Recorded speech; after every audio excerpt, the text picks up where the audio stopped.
থেকে নিবৃত্তির উপায় যে সময় মহারাজ আমাকে যোগাযোগ করলেন, সে সময় পরপর কয়েকজন তারা এসে নানান দুঃখের কাহিনী বলছিল। তো এখন যখন ওদেশে গেছি, ওখানেতে ওরা তো কাউন্সিলর, তখন সবাই এসে তো বলে। আর যে কোনো জায়গায় যিনি আশ্রম অধ্যক্ষ হন, he is like a father. বয়স যেমনই হোক না কেন, তোমাকে ওইটা করতেই হবে, সকলের দেখাশুনো। ওদেশে তো এমনি অন্য কোনো কাজ নেই, স্কুল নেই, অরফানেজ নেই, হসপিটাল নেই, কোনো কিছু নেই। একটাই আছে শুধু, ওই মানুষের সঙ্গে যোগাযোগ করা আর বক্তৃতা করা, তাদেরকে বিশেষ করে আধ্যাত্মিক জীবন না হলো মরাল জীবন থেকে যেন বিচ্যুত না হয় সেটি দেখা। ইনফ্যাক্ট সাধুদের জীবনে একটাই মাত্র কাজ আছে, সেটা হলো ধর্ম পালন আর ধর্ম শিক্ষা। বাকি যেটা আমরা করি ওইটাই তো করি, ধর্ম শিক্ষাই তো দিই, ধর্ম পালন করি আর ধর্ম শিক্ষা দিই। আর জন্য এই ধর্মটা কি, সেটা আমরা কিভাবে পালন করব এবং কিভাবে শিক্ষা দেব, সেটি নিয়ে এই নানান রকমের সমস্ত আছে, নানান ফিলোসফি। তো ধর্ম পালন, ধর্ম শিক্ষা, তো ওই পরপর ওরা আসছিলেন। একটি বড় ছেলে, 22-23 বছরের ছেলে, সে একটু ওভার ড্রাগ হয়ে গেছে, ওরা ড্রাগস খায়। তো খানিকটা নির্জনতার জন্যে, আর নির্জনতার জন্যে ওই একটু ঘুমোবার জন্যে, এই জন্যে। আর ওখানে এত বেশি স্বাধীনতা, সেটা আর একটা সমস্যা। অল্প বয়স থেকেই স্বাধীনতা, ও কি করছে না করছে কিছু বলা যায় না। কিন্তু ওই ছেলেটি একটু বোধহয় ড্রাগস খেয়েছিল, 23 বছরের ছেলে মারা গেল। তো বাবা মা খুব কাঁদছিল, কি করা যায় কি করা যায় এরকম। তারপরে স্বামী স্ত্রী একদম নতুন বিয়ে হয়েছে, মনোমালিন্য হলো, তখন দুঃখ। তারপরে এরকম কয়েকটি ঘটনার পর চাকরি চলে গেছে, সে এসেছে, আমি এখন কি করে দেশে ফিরে যাই ইত্যাদি। তখন সেই সময় মহারাজের যখন ফোনটা এলো, তখন বললাম দুঃখ নিবৃত্তির উপায়, এটা নিয়ে আমিও একটু চিন্তা ভাবনা করবো, করে তারপরে বলবো। কিন্তু সত্যি কথা বলতে কি চিন্তা করার সময় পাইনি। তো এখন এখানে বসে বসে সবাই মিলে চিন্তা ভাবনা করে একটা উপায় বের করতে হবে। মা অবশ্য বলে গেছেন, সেগুলো আমরা আলোচনা করব, ঠাকুরে বলেছেন। তো আসুন সবাই মিলে সবার দুঃখ যাতে দূর হয় তার জন্য একটু প্রার্থনা করি। আমাদের এই ভারতবর্ষ এটা একটা অসাধারণ জায়গা, এখানে কখনো স্বার্থপরতা তাকে দেওয়া হয়নি, মর্যাদা দেওয়া হয়নি, তাকে কখনো উৎসাহ দেওয়া হয়নি তুমি স্বার্থপর হও, কখনো বলেন নিঃস্বার্থপর হও।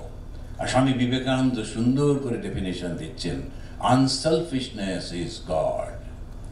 কোথায় ভগবানকে খুঁজছি আমরা, কত কত দূরে যাচ্ছি, কি কি সব করছি। যদি আমি নিঃস্বার্থপর হতে পারি, আমি তো ভগবান।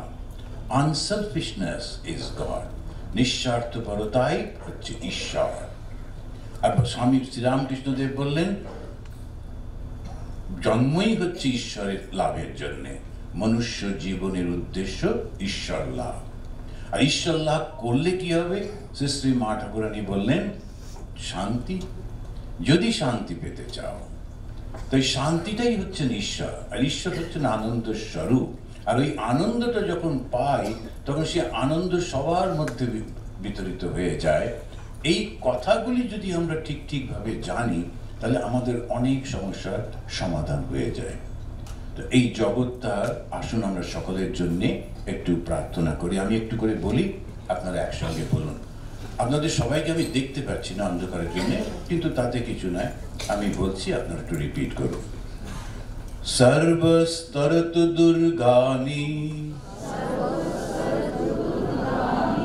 সর্বভদ্রাণি পশ্যতু সর্বসৎ বুদ্ধিমাপ্নোতু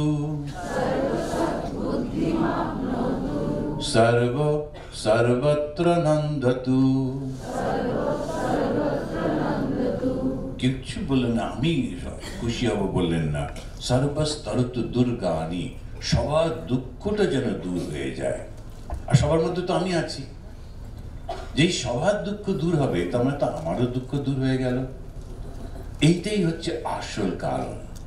আমরা আমাদের দুঃখটা দূর করি, কিন্তু অন্যদের দুঃখ দেওয়ার চেষ্টা করি, ফলে কিছুতেই সঠিক আনন্দটা পায় না। যখন কারো কোনো দুঃখ নেই তখনই তো সে ঠিক ঠিকভাবে আনন্দ পায়। তো সর্বস্তরত দুর্গানি, তো প্রথম প্রার্থনা হচ্ছে সবার দুঃখ যেন দূর হয়ে যায়। তারপরে কিভাবে দুঃখ দূর হবে?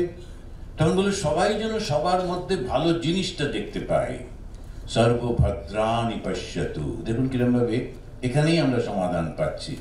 তা দুঃখ নিবৃত্তির উপায়টা কি?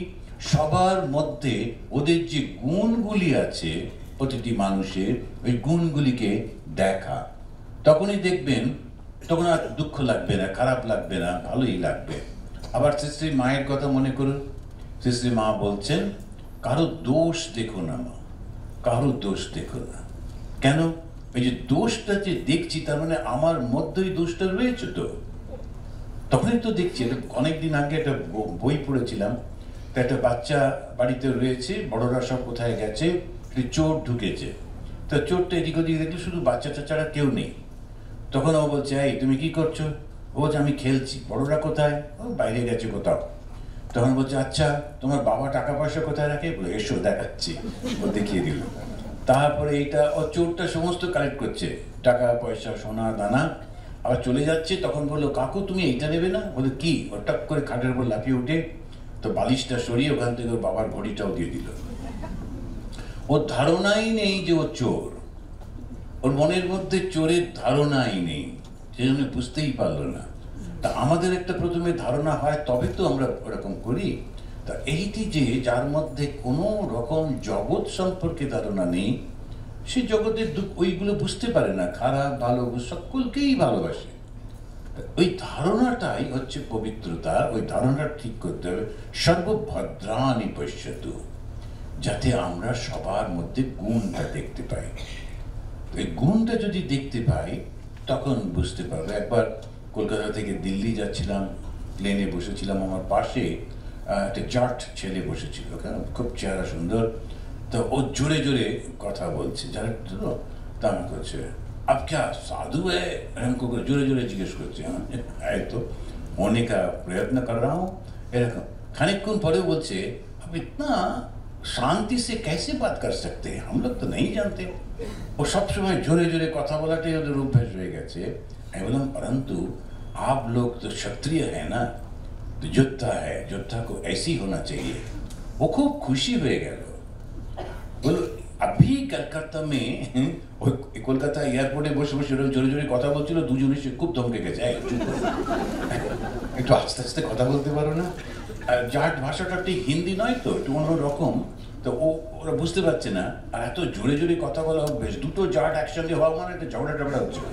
তো ওই তখন ওখানে খুব বকুনি খেয়েছে। আবার আমার সঙ্গে যখন যাচ্ছে আমি তখন প্রশংসা করলাম, ও খুব খুশি হয়ে গেল। এখন সত্যি সত্যি ওদের মধ্যে প্রচন্ড একটা শক্তি আছে, সেটা প্রকাশ করে এরকম ভাবে।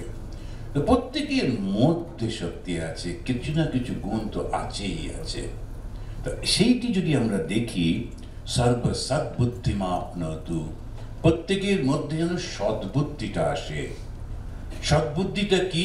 যে আমি যদি শুধু শুধু ওকে কষ্ট দিই, পরবর্তীকালে আমি কি কষ্ট পাবো না? আমিও তো পেতে পারি। আমাদের এই যে আমরা দেখি এই জিনিসটি, এইটাই হচ্ছে দুঃখটা যখন সর্ব সদ্বুদ্ধিমাপ্নত। বুদ্ধিটা একটা অসাধারণ জিনিস, আমাদের যদি ঠিকভাবে অ্যাপ্লাই করি বাস হয়ে গেল। আর ভগবান না আমাদের আশীর্বাদ করেন, আমাদের সহায়তা করেন কিভাবে জানেন? বুদ্ধি দিয়ে।